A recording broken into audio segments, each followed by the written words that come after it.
Welcome to the final segment in our three-part series on understanding family process. If you viewed either of the first two, you don't need any explanation for this quote from Soren Kierkegaard, nor do we need to go through Friedman's definition of leadership through self-differentiation.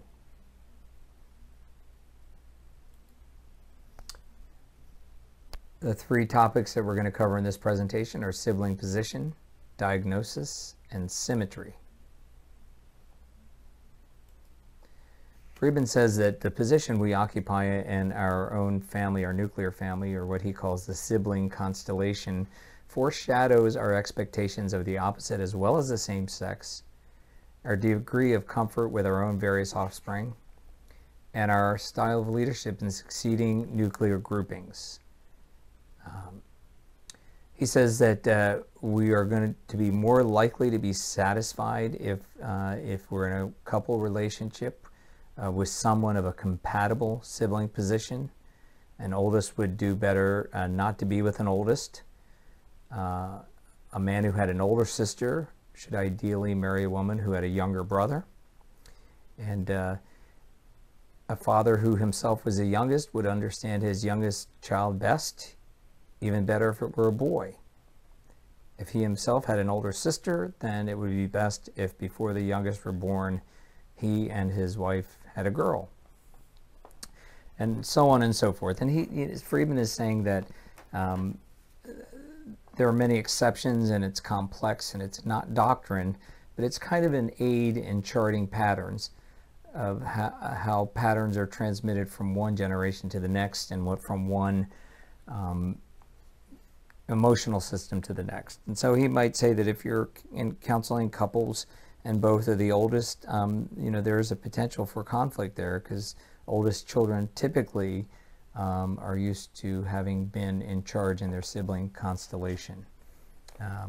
Another example he gives is an oldest mother, a mother who was the oldest child might be disturbed by the immaturity of her youngest daughter, who actually is a delight to everyone else because of her playfulness. And she could be shown that the extreme oppositeness of their sibling positions simply makes them function differently.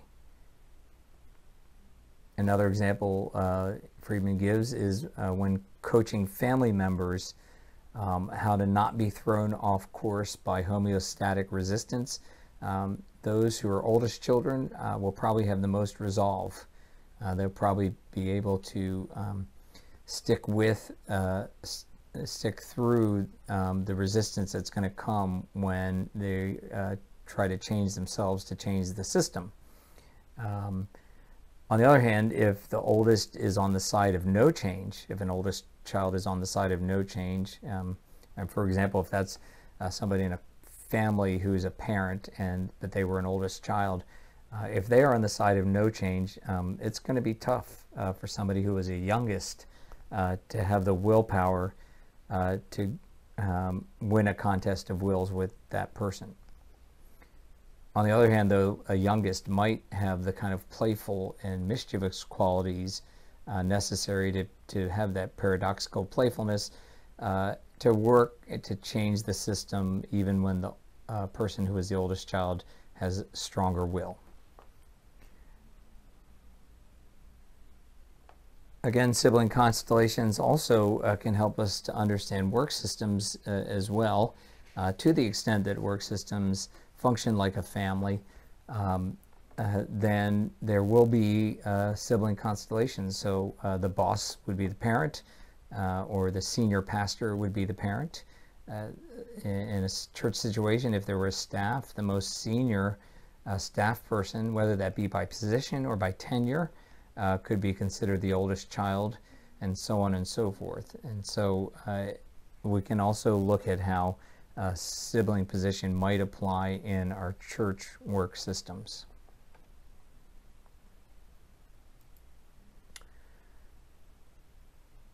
Friedman says that the diagnosis of individual family members stabilizes family homeostasis and makes it more difficult for the diagnosed member to change. In essence, labeling or diagnosing someone has the effect of destroying them in that it decreases their sense of control, increases their dependency, and lowers their pain thresholds. It also fixes the perception of the rest of the family of the identified patient's capabilities. So it not only has an effect on the identified patient, the one being diagnosed, but it kind of concretizes everybody else's perception of his or her capabilities. It also has the effect of making everything and everyone more serious. And as we know, seriousness, too much seriousness, is really just a source of more anxiety, which is never good. A rule of thumb that Friedman has is if you catch yourself diagnosing someone else, there's probably something in you that you're trying to hide.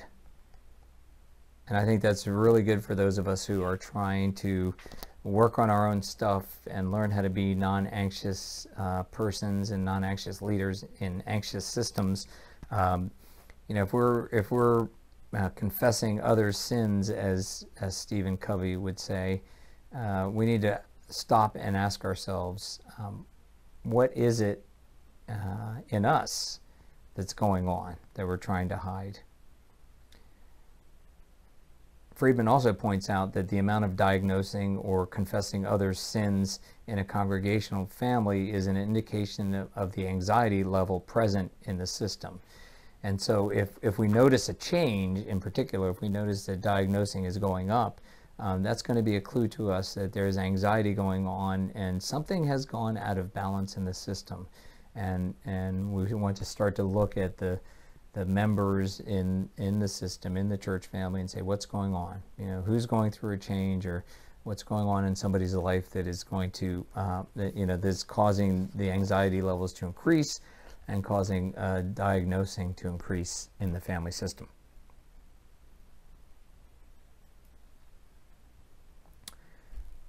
And finally, Friedman talks about symmetry, saying that every cause can produce exactly opposite effects, and every effect could have come from exactly opposite causes, with the result that the more polarized things seem to be in a family, the more likely they are somehow connected.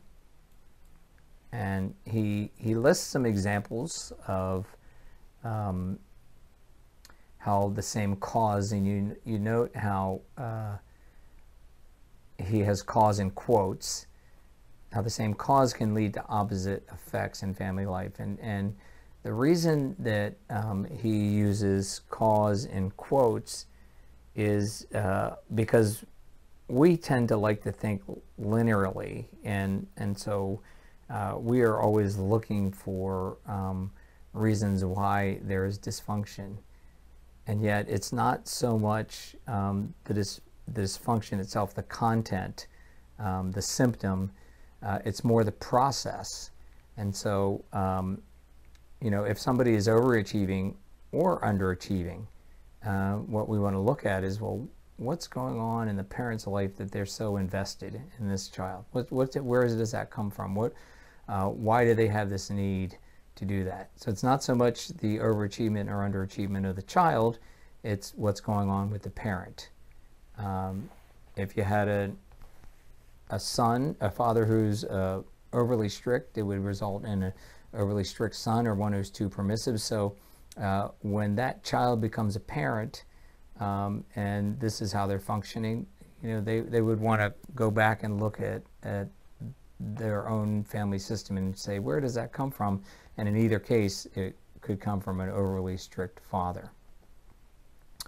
You can see the rest of the list, and you can see how it can, the quote-unquote cause can result in different outcomes.